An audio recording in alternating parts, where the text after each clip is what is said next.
Griffin the Griffin by BlackWing. Chapter 39. Shy. I never could have imagined something like that. In Equestria, things like that just don't happen. Everything is peaceful. I remember being teased, mocked, and shunned all because I couldn't fly very well and I was nervous around everyone. There wasn't even a reason behind my shyness, no deep-seated issue or trauma, it's just who I was. I never could have imagined something like that would happen to Gilda. Losing your family at a young age, being all alone, a slave. It's just too horrible to think about. Oh, I hope I don't have nightmares. The poor thing, she just wanted somebody to understand. I can't even think of what she might be feeling, and for me that's a big deal. Fluttershy! Oh, Rainbow Dash, you really shouldn't sneak up on me. Sneak up? I was just standing here. You were lost in thought. Hey, have you been crying? My oldest friend, Rainbow Dash, always looking up for me, but at the same time much too headstrong. Not that I could tell her that. Oh, no, I'm worried about my animal friends back home. I miss them terribly. A lie. No, okay, it wasn't a lie. I do miss them, but that's not why I was crying. I feel bad about lying to her, but I can't tell her what happened. Gilda spoke to me in confidence. Well, all right then. She doesn't believe me, but she knows that if I don't tell her, there's a reason for it. Try and cheer up, will ya? We're on our way home, and you'll see them soon. Come on back inside, sister. You stay out on the deck all night, and you'll freeze. Oh, no, don't be worried about me. I'll just stay out here a bit longer. I don't really like it in there. It's so loud. Yeah, all right. Just don't stay out too late. Besides, I don't like the look of that diamond dog hanging out there all on his own. He's kind of creepy. Rainbow Dash flew back inside to go get back to the party Pinky was throwing. I saw Griffin talking to the diamond dog growl and give him a pat on the back and head towards me. He was trying to avoid eye contact with me. He knows ponies better than they know themselves. If he's around you, he'll become a big soft marshmallow because that's what would make you the most comfortable. He's not looking at me because he knows he's scary and I get scared easily. But if he's willing to take that into consideration, maybe he's not so scary after all? Hi, I said softly, but he still heard me. He looked at me, those eyes, fierce and predatory, piercing my gaze. Oh no. Oh, there I was go again, getting afraid. Come on, Fluttershy, you can do this. It's a nice night, isn't it? Although, I suppose they're all nice. Not a cloud in the sky. When I opened my eyes, he was just sitting there, next to me. He wasn't carrying his weapon, which is a good thing, or I think I would have fainted. He was just looking at the stars. What do you mean they're all nice, if you don't mind? Well, where I'm from, we have pollution pretty bad. Back in the wastes, I didn't cough at all. I've had a lifetime of bad air, but I can get past that. No, the part that bothers me is I can almost never see the night sky anymore because of the cloud cover. And when I can, it's always through a haze. I wanted to leave, to go live out in the wild, pure, untouched, and I wound up here. I have to say, this is a lot better than any place on Earth. He just stared off into the space for a while, thinking about something. You like nature? I broke the silence. He turned to look at me. At first I tried to take away, but this time his eyes weren't sharp. They were calm, and then they looked away again. I suppose so. I suppose I do. Always have. Not so much animals as the weather. Rain, wind, lightning.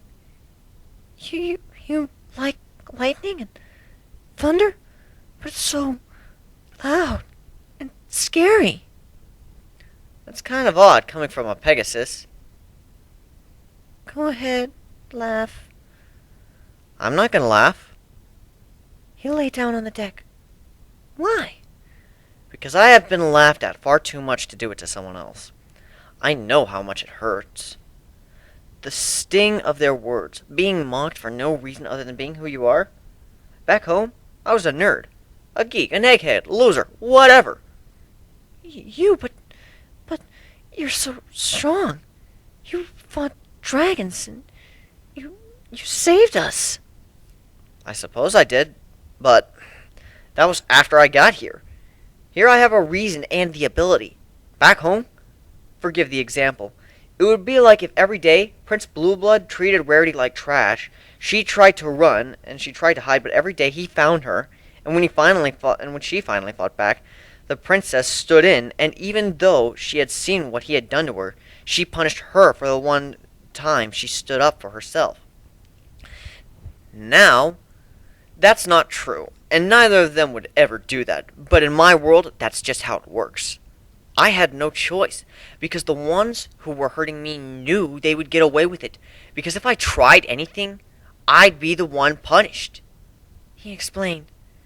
That was just brutal. How could any pony do something like that to some pony else? Oh, that's right. He's not from here. That's awful. I felt like I was going to cry. Fluttershy, I want to show you something.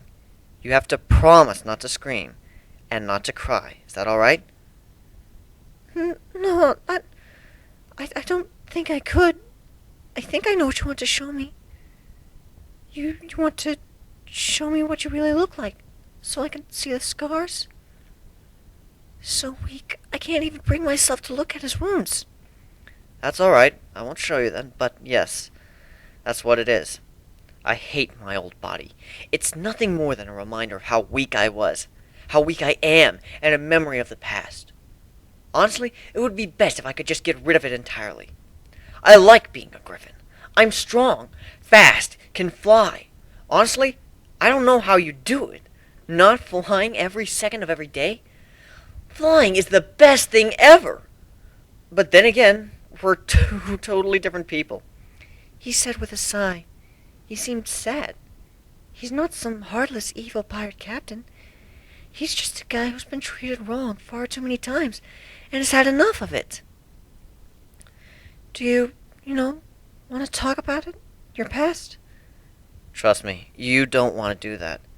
If you can't handle looking on the scars on my body, there's no way you'd be able to take the one on my heart and mind. You'd have nightmares for years to come. I can't do that to you. Besides, I'm not ready to let go of my pain. My pain, it makes me angry. And when I'm angry, it's this feeling. It feels good. It feels good to let my feelings that I've bottled up all this time, to just let them out. He started getting a little bit more passionate. But that's not the way to do things. If you let yourself get angry like that, you get violent and you hurt those around you. I know from experience with Iron Will. I let my anger and frustration get the better of me. It felt good until I hurt my friends. Then it was horrible. I felt like a monster. Not if you direct it. Decide where it goes. What's making you angry? What is making you angry? Then focus the anger at it. What makes me angry is the state of living and the griffins and the diamond dogs are in. They have to fight and enslave each other just to get enough gems to appease the dragons. That's wrong. And it makes me mad, and getting angry at injustice is not a bad thing. It's how the world changes for the better. He stood. You have to stand up and say, this is wrong, and I will not let this happen any longer. I will make myself heard. Know that I will not stand for this, and then do something about it. I'm not ready to let go of my pain. My pain brings me anger, which brings me strength, but only if I direct it at something. If I focus on one thing, it won't get the better of me. As long as I remember why I'm angry, and it doesn't get misplaced, then I won't hurt my friends. As for my enemies, well, they know what's coming. That's strange. I never thought of it like that. I never got mad, but when I did, I didn't know where to direct it. But he's also holding on to his pain. He won't let it go. I need my pain because without it, I won't have the strength to do what I need to do. He's holding on to so much. I just hope that once he succeeds, he'll be able to let it go. Once he succeeds. Don't I mean if?